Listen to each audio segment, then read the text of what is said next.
Assalamualaikum warahmatullahi wabarakatuh. Baik, perkenalkan pada video kali ini saya akan mempresentasikan tentang paper yang berjudul Quality Paper Redefining Quality in Terms of Value, Risk, and Cost ke Literature Review.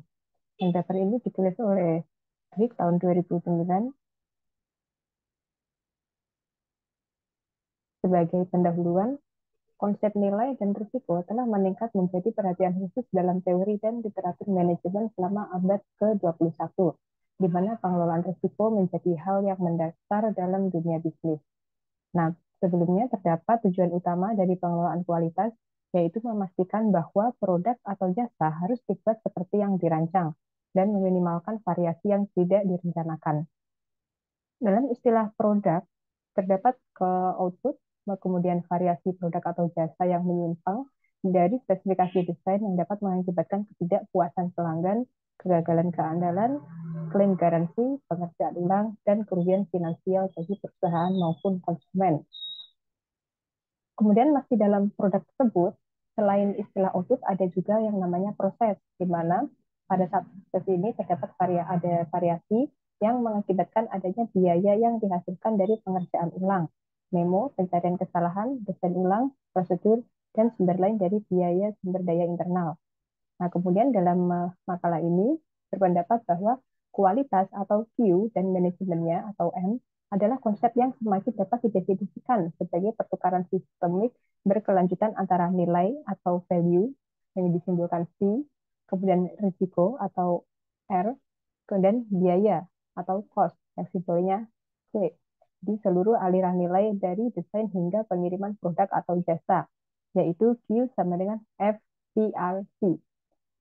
Nah, dalam makalah ini merupakan kajian literatur review yang mengalah pada konseptualisasi baru dari produk atau layanan, serta kualitas proses sebagai tindakan penyeimbangan antar elemen VRC, sehingga makalah ini akan membahas tentang kerangka kerja yang menggambar bagaimanakah aliran V, R, dan C melalui seluruh proses dari awal hingga produk akhir pembelian. Sebagai metodologi yang digunakan, kita ketahui tadi pada saat pendahuluan itu di mana quality management, nilai, risiko, dan biaya masing-masing merupakan bidang yang luas dalam literatur manajemen. Nah, kemudian penyusunan dari makalah yang merupakan literatur review ini diawali dengan pencarian artikel di Scopus yang dibatasi pada bisnis, kemudian manajemen, teknik, kemudian ilmu pengambilan keputusan, dan juga ilmu pertanian dan biologi. Nah, pencarian selanjutnya itu dibatasi hanya pada artikel jurnal. Jadi yang proceeding itu di dulu.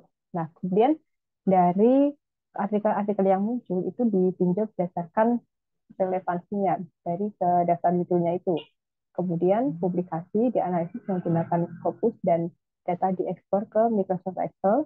Nah, jika relevan maka akan menghasilkan POS viewer.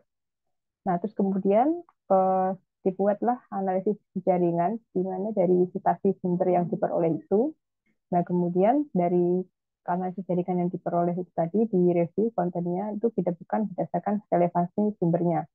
Nah, ini ke gambar yang menunjukkan bagaimana kerangkanya, mulai dari akses Scopus, kemudian Ether System, mulai misalnya dari ISO 9000 OR atau ISO 9001, dan juga SIF yang menjadi kata kuncinya. Kemudian ini pembatasannya ada business, management, accounting, engineering, decision science, dan agricultural and geological. Dan di sini pembatasan tadi limit to journal, kemudian order by relevance, kemudian review list title, kemudian analyze, kemudian search in other database, dan yang terakhir ini review content of results in highly relevant. Jadi langkah terakhir yang merupakan core-nya itu dari artikel-artikel yang sudah terkumpul itu direview, terus kemudian mana yang relevan itu nanti akan dijadikan pertimbangan pada saat pendesain ulang kualitas seperti itu. Nah, terus kemudian untuk memasuki arah pengantar diskusinya ini, yang pertama mengenai core definition and concept of QVRC sebagai initial quality, value, risk, and cost framework. Nah, di sini value itu yang menjadi kata kunci atau poin-poinnya. Value ini merupakan nilai moneter terkait dengan harga yang dibayarkan, utilitas relatif atau pentingnya sesuatu. Nilai identik dengan kuantitas numerik, kemudian nilai adalah atribut produk atau jasa yang dapat direkayasa dan diciptakan atau ditambahkan melalui proses produksi atau pengiriman akhirnya. Dan rantai nilai pada life cycle produk secara global meliputi kegiatan pembuangan, penggunaan lagi, dan juga daur ulang. Terus kemudian pada aspek risiko atau risk, risiko yaitu kemungkinan dan atau probabilitas kerugian atau bahaya. Kemudian risiko adalah efek ketidakpastian tujuan menurut ISO. Kemudian risiko juga berarti sebuah efek, yaitu penyimpangan dari yang diharapkan, baik efek positif maupun negatif. Kemudian pembahasan risiko meliputi aspek risiko keuangan, risiko proyek, risiko pengembangan software, atau risiko operasional terkait dengan kekurangannya. Nah, adapun pada aspek biaya atau cost, biaya adalah upaya atau pengorbanan yang dilakukan untuk mencapai suatu objek. Dalam manajemen operasi, biaya ini terdiri atas biaya tetap dan biaya variabel proses operasi. Biaya dalam tujuan quality management atau QM, yaitu merencanakan, mengendalikan, memprediksi, atau mengurangi biaya operasi sehingga mencapai aliran pendapatan berkelanjutan. Nah, adapun quality, dalam pembahasan makalah ini akan diusulkan sebuah definisi baru atau redefining tentang kualitas atau Q dan pengelolaannya sebagai tindakan penyeimbangan antara penyampaian nilai atau value C, kemudian meminimalkan risiko atau risk, yaitu R, yang tidak risiko itu tidak diinginkan, dan juga bagaimana mengelola biaya atau cost. Nah, di sini sebagai domain of quality management, kita ketahui bersama bahwa quality management atau QM sebagai teori dan praktik mencakup sistem produksi atau tentang pengiriman layanan dari permintaan pelanggan hingga pembelian dan seluruhnya gitu. Artinya dalam sebuah aliran rantai nilai itu, ke quality management ini mulai dari pada saat produksi, kemudian sampai ke penjual, ke konsumen, dan juga bagaimana feedbacknya. Nah, terus kemudian keputusan pembelian pelanggan itu ditampilkan sebagai keputusan cloud yang dikombinasikan dengan harga produk. Dan di sini, QC atau Quality Control berfokus pada pemenuhan persyaratan kualitas dan mencegah kebanyaknya variasi. Adapun QA atau Quality Assurance berfokus pada memberikan keyakinan bahwa persyaratan kualitas sudah dipenuhi. Dan adapun peningkatan kualitas atau quality improvement, yaitu merupakan pendekatan untuk meningkatkan sistem, mengurangi variasi, dan memperkenalkan inovasi baru. Nah, di sini quality management atau QM juga mencakup kualitas keluaran sistem atau kualitas produk dan layanan yang meliputi kepuasan pelanggan dan kinerja sistem.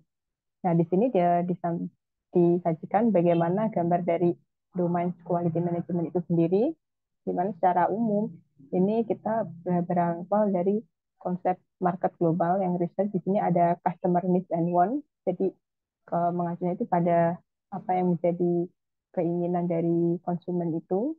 Nah, terus kemudian dari ke customer needs ini tadi dan customer wants itu pada saat diterjemahkan dalam proses produksi ada yang namanya product atau service quality evaluation. Nah, terus kemudian ke tadi untuk pada saat desain quality, baik itu desain quality ini ketika diturunkan baik itu berupa produk ataupun service design. Nah, di sini tadi ketiga aspek quality ada quality improvement, quality control, dan quality assurance. Nah, ini yang nantinya itu akan di deliver ke konsumen sebagai targetnya. Nah, di sini maka sebagai konsumen itu akan menilai berdasarkan kriteria. Apabila itu yang disampaikan berupa produk, ya akan menilai berdasarkan performance, feature, reliability, durability, dan seterusnya. Namun apabila yang disampaikan ke konsumen itu merupakan sebuah jasa atau service, maka yang akan dinilai itu berdasarkan tangible-nya, reliability, empati, dan seterusnya. Nah, dari ke aspek-aspek yang dinilai oleh konsumen tadi, maka di sini berakhir pada purchase conclusion, yakni apakah keputusan pembelian konsumen, apakah konsumen itu merasa, oh ini worth it nih untuk membeli sebuah produk ataupun jasa dengan tawaran-tawaran yang ini tadi gitu kan. Nah, sampai akhirnya ketika yang akhir ini yang paling bawah adalah objective price, yaitu merupakan harga yang harus dikeluarkan oleh konsumen untuk mendapatkan produk ataupun jasa yang ditawarkan tadi.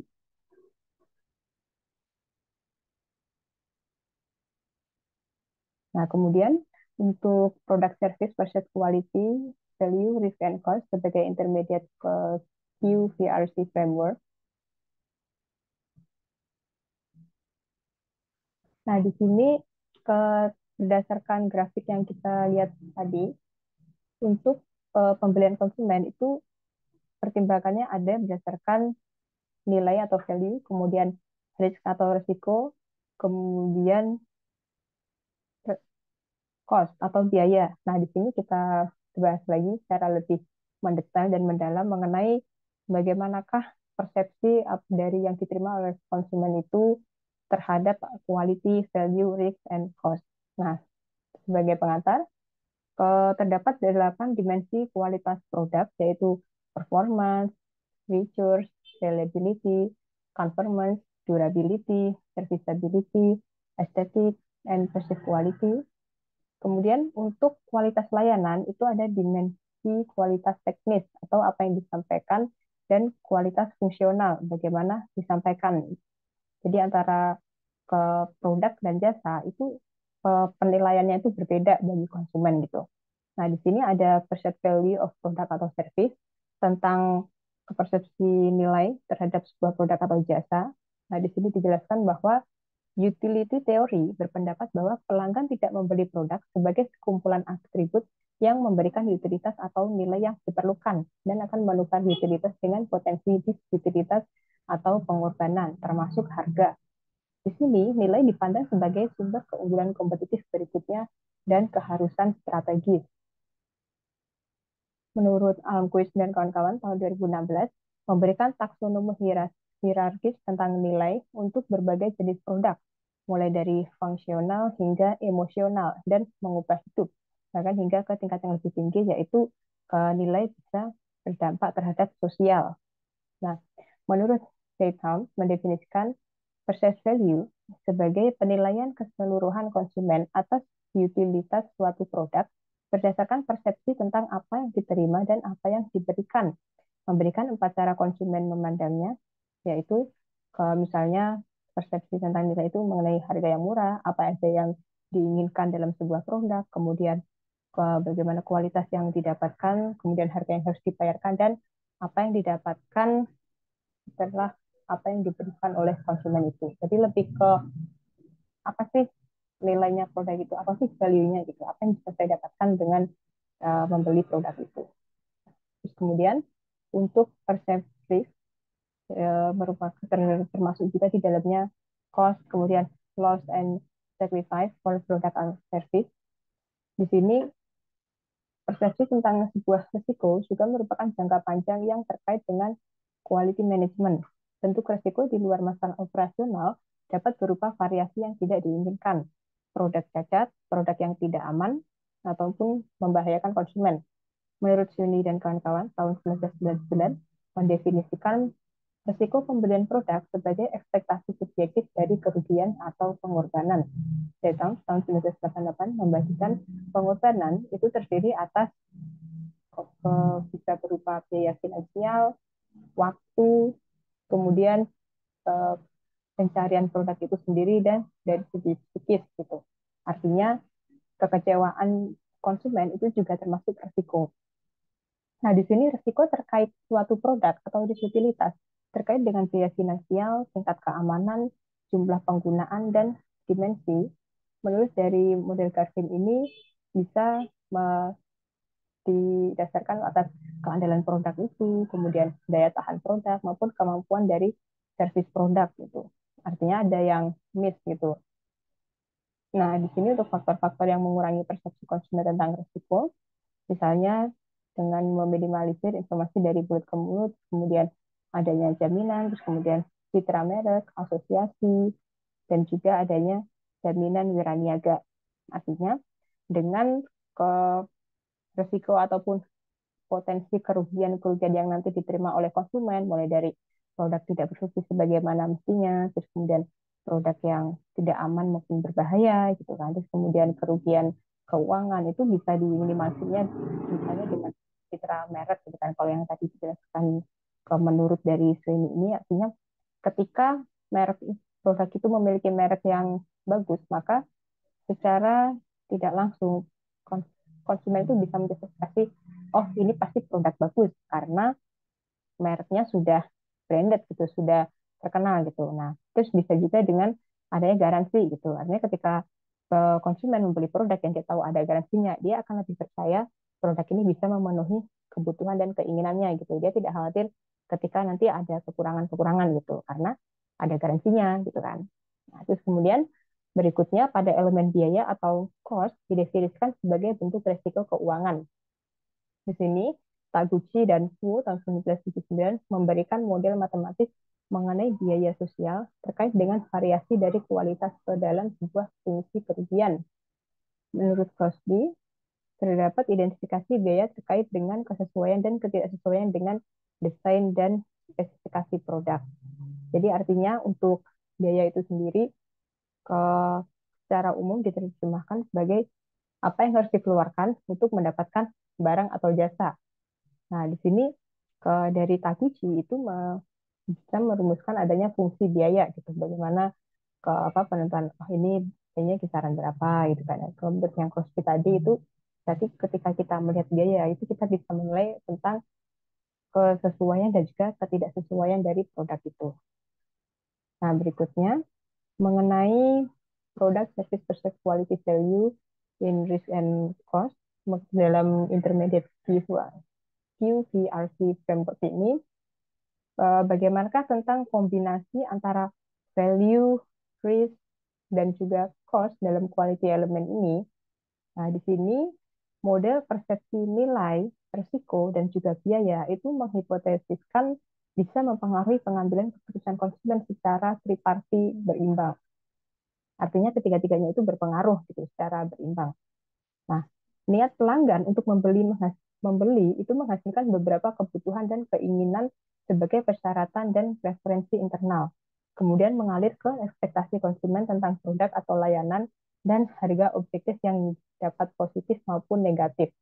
Dalam hal ini, resiko berperan sebagai pengorbanan konsumen, dapat berupa sebagai resiko fungsional, kinerja, atau resiko moneter, artinya biaya yang harus dikeluarkan tadi. Nah, pengambilan keputusan konsumen dipengaruhi oleh dimensi kualitas, harga objektif, dan harapan dari pembelian. Kemudian kalau misalnya kita lihat di gambar yang ini, yang mengenai framework dari kombinasi value, risk, cost, and quality. Ini kita lihat bahwa persepsi dari value ini yang di bagian atas ini, kemudian resiko dan juga ke mengenai cost-nya itu di sini ketiga-tiganya itu semuanya saling mempengaruhi terhadap dimensi kualitas gitu. Jadi secara tidak langsung konsumen ketika akan membeli suatu produk kemudian dia melihat kualitasnya maka eh, menurut yang disampaikan dari Dr. Edi, ketiga-tiganya itu akan dipengaruhi oleh resiko, nilai, dan juga biaya secara triparti berimbang.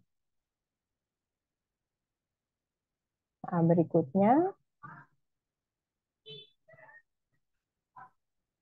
mengenai quality, value, risk, dan cost di dalam sebuah framework kualitas tadi, ketika kita diklaim bahwa ketiga aspek resiko, biaya, dan value ini berpengaruh, sebenarnya di bagian mananya sih gitu kan, masing-masing ini berperan gitu.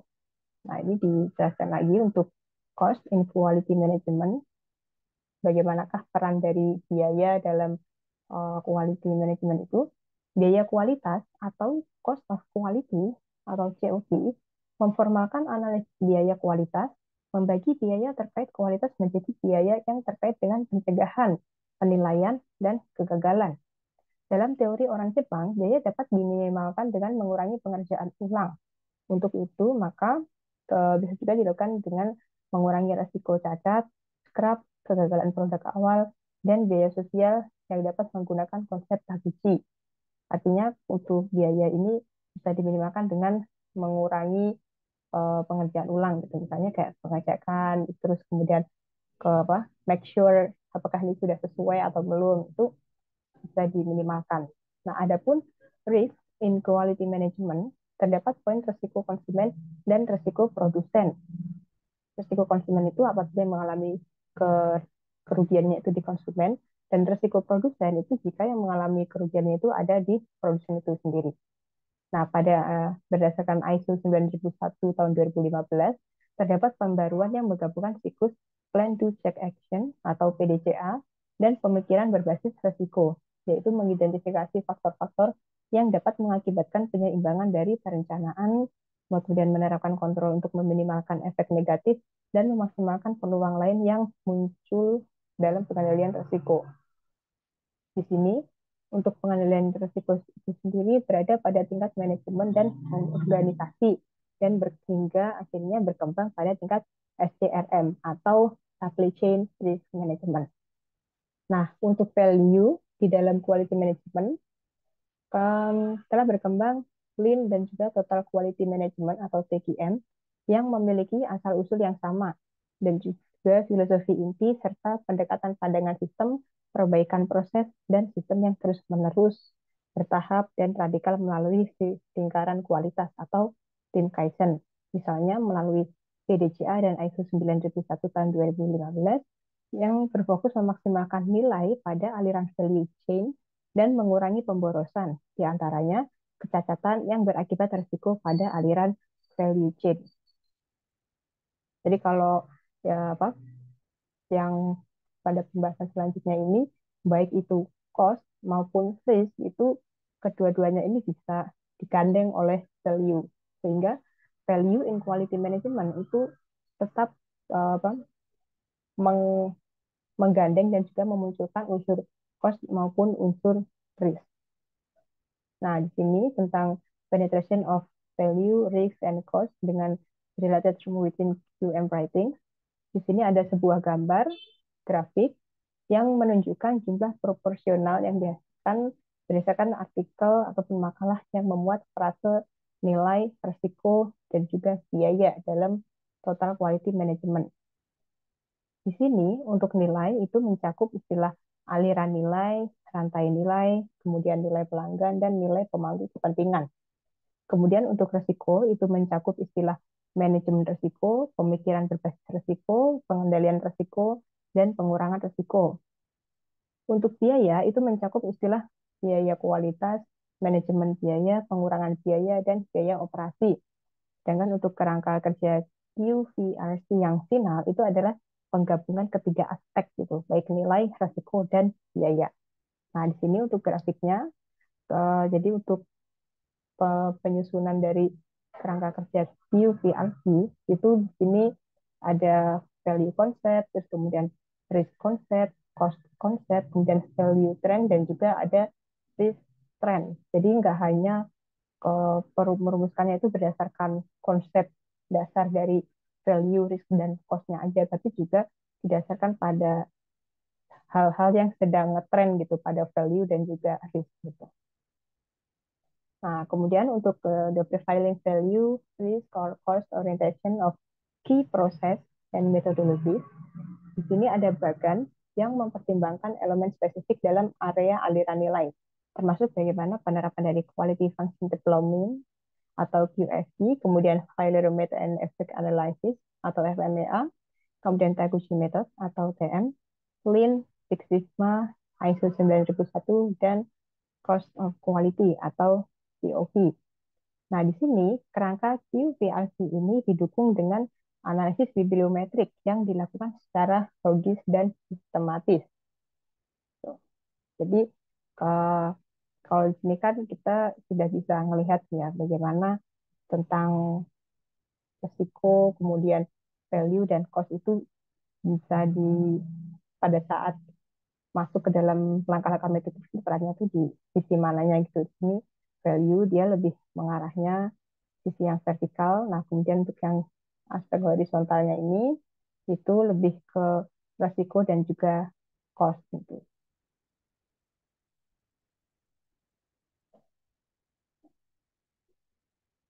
Kemudian mengenai desain quality model atau sebagai model akhir gitu dari redefining kualitas. Jadi setelah melakukan review dan analisis ulang terhadap nilai, risiko, dan biaya itu model baru yang dihasilkan menjadi seperti apa. Ini bisa dilihat pada gambar. Nah, di sini adanya desain baru ini bertujuan untuk memberikan nilai pemangku kepentingan yang diperlukan dan mengembangkan proses yang lebih tangguh, kokoh, anti kebodohan, dan hemat biaya. Nah, terdapat tiga alat quality management untuk proses dan desain produk, di antara lain bisa melalui FMEA, QFD, dan Taguchi Method. Nah, di sini FMEA sebagai alat desain yang lebih berorientasi pada risiko, QFD dimaksudkan untuk menerjemahkan kebutuhan dan keinginan pelanggan atau Voice of the Customer atau VOC ke dalam persyaratan teknis untuk proses produksi. Sedangkan Taguchi Method atau TM berfungsi untuk menciptakan desain dan proses yang kuat melalui pengurangan risiko dan biaya. Nah, Six Sigma bertujuan untuk memberikan nilai melalui Lean Six Sigma. Jadi, pada saat konsep dari QVRC model ini yang menggabungkan nilai, kemudian cost, dan risiko. Nah, ini ke dalam implementasinya gitu kan. Ini kelihatan ya. Jadi, yang value, terus kemudian risiko, terus kemudian cost. Nah, di sini masing-masing ini ada metodenya gitu kan. Kalau value ini ke apa? Menggunakan pendekatan QFD gitu atau quality function deployment untuk mengetahui bagaimanakah sebenarnya keinginan konsumen itu. Nah, terus kemudian untuk risk ini menggunakan ke apa? Metode atau unsur FMEA. Jadi untuk meminimalisir resikonya. Nah, adapun cost itu menggunakan COQ analisis atau cost of quality. Jadi menggunakan analisis biaya untuk memprediksi dan juga mempertimbangkan biaya-biaya yang diperlukan pada saat konsumen itu nantinya harus mengeluarkan untuk baik untuk produk maupun jasa. Nah, di sini juga apa ada penerapan dari Six Sigma, terus kemudian ada juga dari apa ISO 9001 ini juga termasuk menjadi salah satu metodenya gitu kan. Sehingga ke apa yang dapat saya simpulkan dari design quality model pada saat redefining model menggunakan pendekatan nilai, kemudian value, kemudian risk atau risiko dan juga cost atau biaya ini ketika jadi bisa gitu kalau mau dimasukkan dalam mendefinisikan ulang kualitas gitu tinggal ke bagaimana memplotkan gitu value ternyata dia posisinya di sisi sebelah mana dan juga pendekatannya dengan apa terus kemudian risiko dan juga cost. Nah, tujuannya itu kembali lagi gitu bagaimana pada saat model kualitas itu sendiri bagaimana untuk bisa memenuhi customer needs atau yang customer want apa yang diinginkan oleh pelanggan itu baik itu dipenuhi melalui aspek produk maupun aspek jasa kemudian dengan persepsi yang diterima oleh konsumen tadi. Nah, hingga akhirnya ketiga aspek tadi, baik itu nilai, risiko, dan juga biaya, itu bisa mempengaruhi konsumen pada saat purchasing decision. Jadi, untuk mempengaruhi keputusan konsumen pada saat akan melakukan pembayaran. Ini apakah produk itu akan dibeli atau tidak. Nah, kemudian sebagai conclusion and limitation atau sebagai kesimpulan, pada makalah tersebut telah dijelaskan bahwa konsep nilai, biaya, dan risiko selalu terjalin secara mendasar dalam kualitas dan quality management dan meliputi seluruh aliran nilai desain produk, produksi ataupun operasi, rantai pasokan, hingga pembelian produk termasuk pemasaran dan perilaku konsumen. Nah, manajemen mutu dalam segala manifestasinya, baik itu desain, produksi, dan yang berkaitan dengan produk atau jasa, dapat dikonseptualisasikan sebagai tindakan penyeimbang antara memberikan nilai sambil mengendalikan risiko dan biaya atau pengorbanan. Jadi, imbang ya antara nilai terus kemudian risiko dan juga biayanya. Nah, dari makalah tersebut memberikan kontribusi yaitu yang pertama secara konseptual membantu memahami quality management sebagai keseimbangan antara nilai, risiko, dan biaya, kemudian memberikan dasar bagi akademisi dan manajer untuk mempertimbangkan produk dan layanan dalam hal nilai, risiko, dan biaya, serta yang ketiga memungkinkan akademisi dan praktisi untuk elaborasi kontribusi secara relatif terhadap nilai manajemen risiko ataupun biaya. Nah, kemudian untuk dari pembahasan makalah ini yang sudah disampaikan, nah kalau menurut pendapat saya ini untuk the next yaitu dapat dilakukan sebuah penelitian untuk akademisi, misalnya bagaimanakah contoh real gitu ketika eh, konsumen itu akan melakukan pembelian produk berdasarkan ketiga aspek tadi gitu. Jadi kan kalau di dalam makalah ini sudah ada penjelasan gitu bagaimana redefining quality berdasarkan unsur nilai, resiko, dan biaya. Nah, yang the next itu mungkin bisa dijadikan sebagai bahan untuk peneliti selanjutnya. Contoh dari penerapan model kualitas berbasis nilai, resiko, dan biaya dalam mempengaruhi keputusan pembelian, misalnya dengan menambahkan studi kasus pada produk ataupun jasa tertentu yang digunakan oleh konsumen. Nah, baik, demikian yang dapat saya sampaikan. Atas kurang lebihnya mohon maaf. Terima kasih. Wassalamualaikum warahmatullahi wabarakatuh.